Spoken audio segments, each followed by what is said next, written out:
Hey everyone, welcome to the Dev Diary for patch 2.2.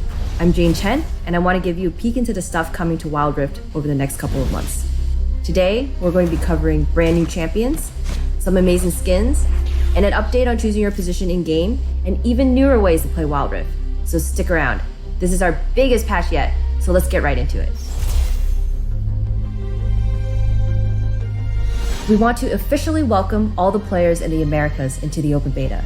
We know you've been patiently waiting, and we're thrilled to finally launch Wild Rift in your region. To get you caught up to speed, we're introducing a special limited time event called Wild Welcome. During this time, you'll earn champions and other content faster to help you get started. Of course, that's in addition to the rewards you'll receive for your time and investment in League of Legends by logging in using your Riot Games account.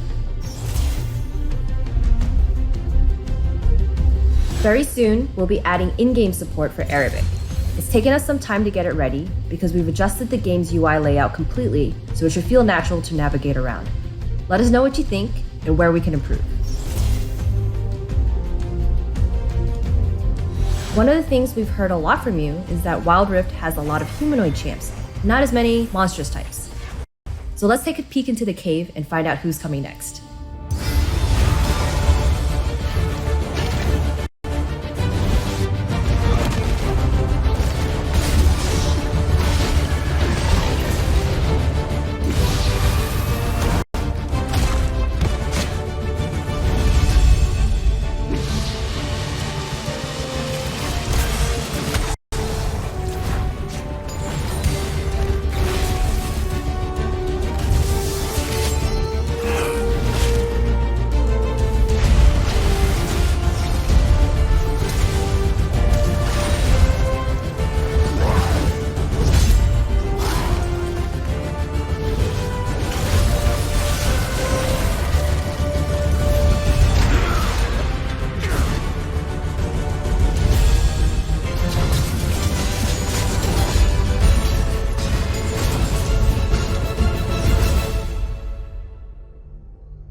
What happens when two of League's deadliest champions clash in the most dangerous of games?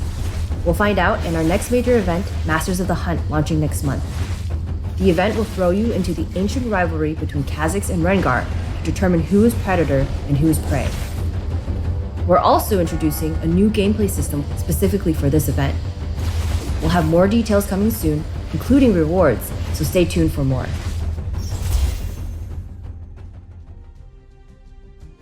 As we said earlier this year, we're looking to flesh out Wild Rift's item pool.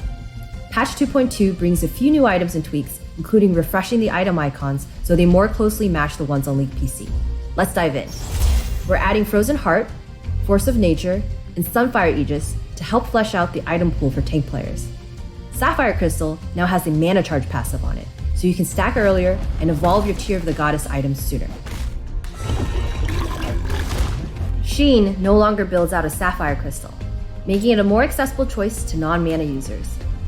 Outside of items, the summoner spell Ghost wasn't seeing a lot of use, so we're updating it as League PC has. It should now be stronger and more fun to use.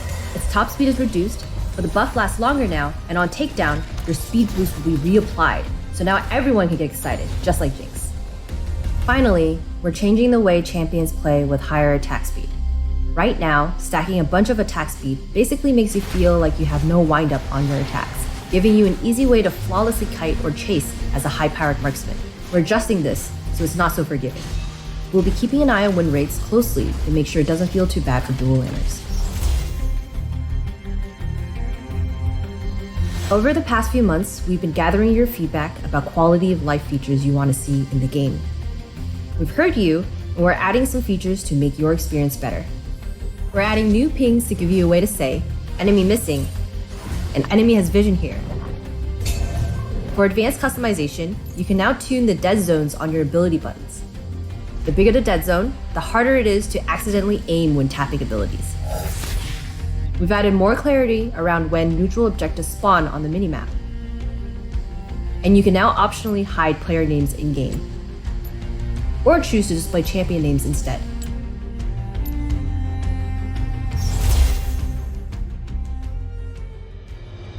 Many of you have asked for a way to have more control over the position you play in-game. we're going to be running a short test for a feature we're calling Position Preference. Choose which playstyle you're most interested in, and the matchmaker will try to assign you one of your preferred positions in the lobby. If you don't want to pick manually, we'll look back at your recent history and base it off that instead. We're only running this for a few days to collect data on how well it's working, so you'll find a separate queue in the Rank tab. For anyone who wants to help us test, none of your matches, ratings, or event progress will carry over from this queue, so give it a try. We'll keep iterating on the system, and if it's going well, we'll be adding it to Ranked at a later date. One quick note, this test won't be available in the Americas yet, as the game will still be too new, but we'll be sure to keep you all updated if that changes. This patch introduces the premier First to Wild Rift skin line called Stargazer. The Stargazers are godlike archivists who can see and influence fate by studying the stars. Joining the roster are Camille, Twisted Fate, and Soraka.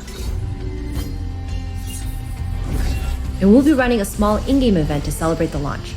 And of course, we won't leave you without another quick look at some other skins coming soon.